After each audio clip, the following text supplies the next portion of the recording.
fun cartoon impact smoke that I've used to show the power of Thor's to it. So to define the shape of our cartoon impact smoke, we're actually going to be using splines, but more specifically, MoSplines. So let's come up to MoGraph and add a MoSpline into our scene. Let's rotate it 90 degrees on X so it's facing us. And now this point on the far left, this is going to be our initial impact point, and where our smoke is going to go outwards from there.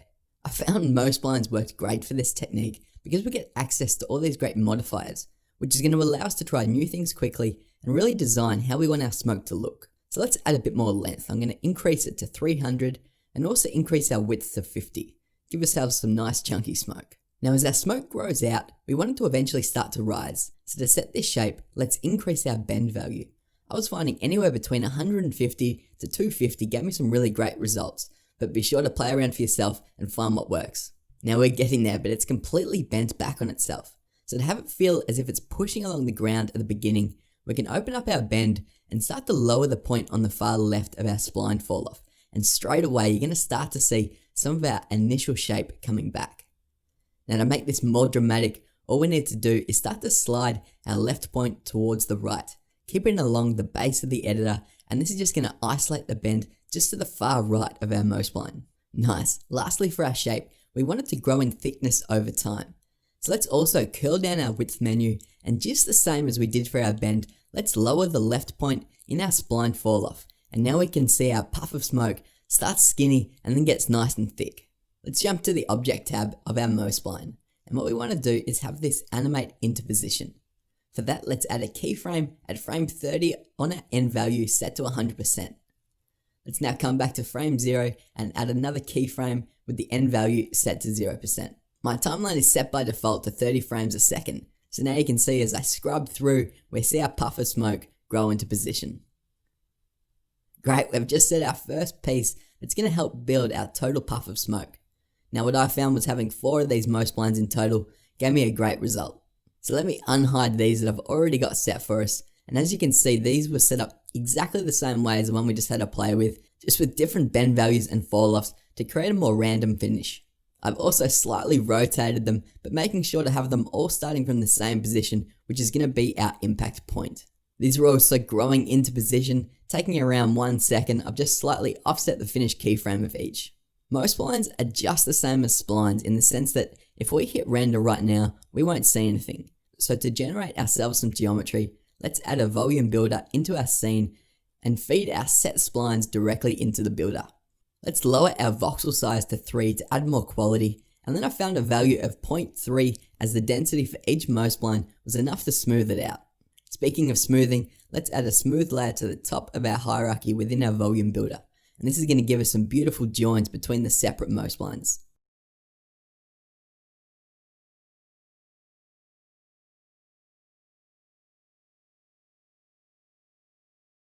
Alright, let's select all our MoSplines and make a copy. We're going to use these ones to erase our originals to create the idea of smoke disappearing.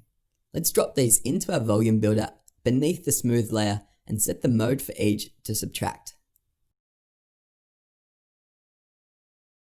And now when I scrub through the timeline, we're not seeing any of our geometry generated, and this is because the animation is a perfect match.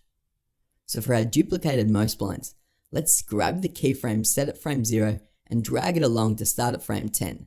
We're going to leave the finish position set where it is. And now when we watch this back, we can see our smoke begin to grow before it starts to disappear. Okay, we have this taking some shape, but when our smoke disappears, I want it to break up more randomly. So let's come up to Create, Field, Random Field, and drop that into our volume builder. Again, underneath our smooth layer in Subtract mode. You may find it easier to disable your MoSplines for a second to focus on the noise, but what we're essentially aiming for is the noise to capture our entire smoke shape. For me, having it in box mode set to a size of 600, 200 and 200 did just that. I also changed my random field into a noise mode and increased my scale to 160. Lastly, you may need to reposition your MoSplines to be positioned within the noise. Now when we re-enable all our MoSplines, we can see our noise subtracted from our smoke shape. But what we want is for this to only break up as it starts to disappear. So we can turn our noise off for a second and find the moment our duplicated splines start to eat into our shape, and for us right now, that's around frame 10. Let's select our random field and jump into the remapping tab. What we're going to do is animate our strength over time. Let's add a keyframe around frame 15 with the strength set to 100%. Then at frame 5, let's pull it back to 0% and add another keyframe. We now have this animating up over the time that our shape begins to disappear. So now that we have this all set, let's right click and bake it as an Alembic file so we can watch it back. And now when we hit play, our smoke starts to build up before disappearing into the atmosphere. The really fun thing now is we can simply offset the animation to start whenever we like by using the offset value within our Alembic file. And that's it, we have our smoke animation set and easily duplicatable to set wherever we like. I've got this little example scene set up here that I want to share a fun technique that I've been having a play with.